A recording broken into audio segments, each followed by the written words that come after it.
guest this evening for that very matter, as we look at this fight that, Nduta is on and the country at large is on. Karibu sana. Asante sana. Thank you so much for creating time after a very long time. By all means. Yes. What do you make of the entire case? Just to begin from there. The first thing I would say is that, like the PS said, it's a very complex case. It has about 5 layers that are layers of complexity that the average person looking at the case may not appreciate. The first one is a legal angle. And this legal angle is primarily a criminal case. So Nduta is accused of having traveled to Vietnam carrying a suitcase which had a secret compartment. And within that secret compartment were found 2 kilograms of cocaine, which, whether you look at it by street value or just by the sheer volume, that's a lot of drugs. The case against her commenced July 2023 when she was arrested. There are lots of stories going around, but all of them have a few facts in common. The first one is that she left Kenya, headed abroad. And the second one is at some point, she got possession of a suitcase that was laden with drugs. The third one is that she was arrested.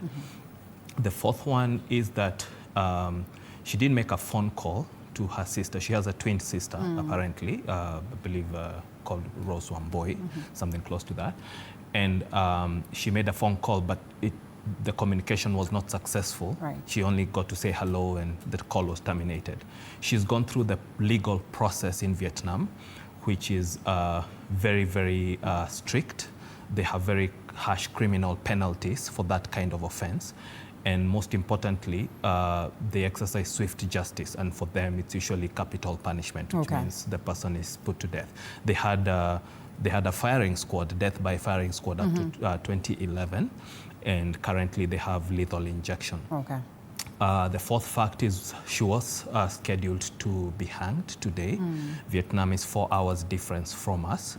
So the process was to commence with her last meal. So there was a timestamp given for 7:30 p.m. there, which was 3:30 p.m. our time. The last fact is there has been some diplomatic level intervention. Do you suppose this is working? Because then the kind of diplomacy is, now we've covered the first layer, which is the criminal law. The second layer is a political layer. Political because politics respond to public outcry. That's why people say this is a matter of public importance.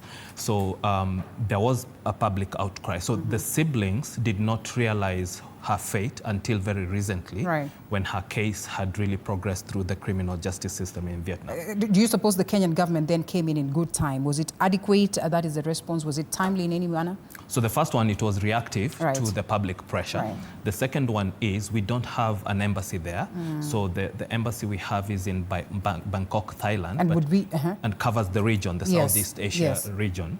Now, there were 3 different autonomous sort of engagements. The first one is from the deputy foreign minister of that country, getting a phone call from our PS in charge of foreign affairs.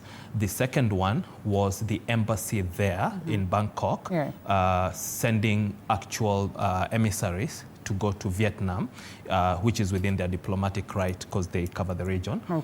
The third one was a presidential level engagement, initially initiated by the current president, Dr. William Ruto, and seconded by the former president, President Uhuru Kenyatta, who enjoys a good relationship with the current leader, who was a former military commander, and the presidency in Vietnam is kind of ceremonial. But there have been those 3 levels.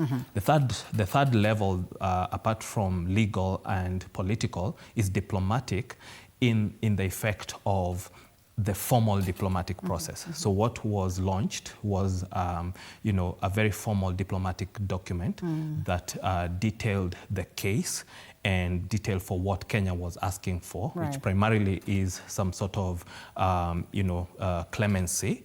And then secondarily, Kenya does not have the death penalty. Right. And the sovereign, rights of Kenyan citizens apply. So trying to evoke that she is a Kenyan citizen, can we punish her according to our laws? Or at least the second request was really about repatriation. And then the question would be, yes, if at all this repatriation were to be successful, is there a possibility of retrial, if we're going to look at it in the Kenyan context?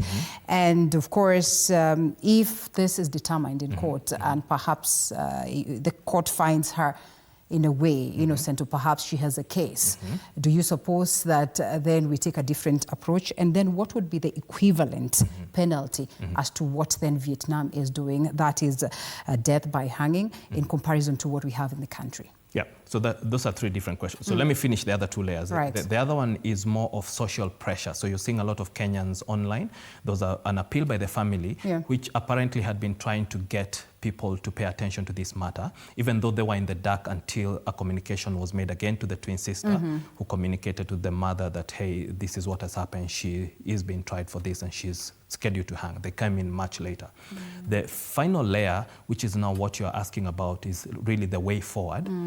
Because one, this formal appeal has been made, and it's a written document. Now, the good thing about it is that the Deputy Foreign Minister, who has authority to speak on behalf of the President and the nation of Vietnam, has said that it is being considered. That's a good thing, because the first request, which is sort of a preliminary legal issue, is to have the execution stayed. So you're mixing legal, political, diplomatic, now social pressure and all kinds of things. But now to answer your question, you can see some wheels already rolling. A lot of her side of the story had not been heard. So there's been all kinds of rumors and innuendo and people just speculating. Some people say she traveled by bus to Ethiopia. Some people say she took a plane. There are all kinds of, different versions. One which says she was completely innocent. Another one which said she was partially aware of what was going on. She was engaged in a transaction where she was to be paid 167,000 shillings by a person who's now been named. And I believe the authorities have caught up with that person, and they have commenced that investigation to answer some part of your question. A person who keeps coming up, John Joroge. But now there's a third version of the story which would suggest she was fully complicit. So until that investigation is done, nobody really knows.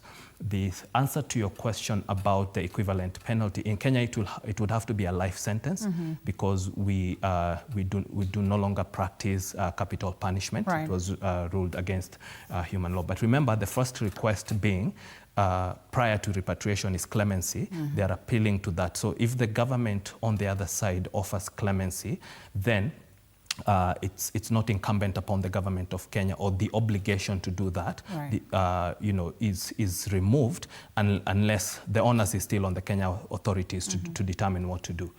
The long and short of the story is that her side of the story is yet to be fully heard, but preliminary investigations, of course, have to commence once a matter reaches this level of publicity. And there seems to be a lot of traction, because now we know other people that were involved in that particular transaction, and the primary person I believe, is in the hands of the authority.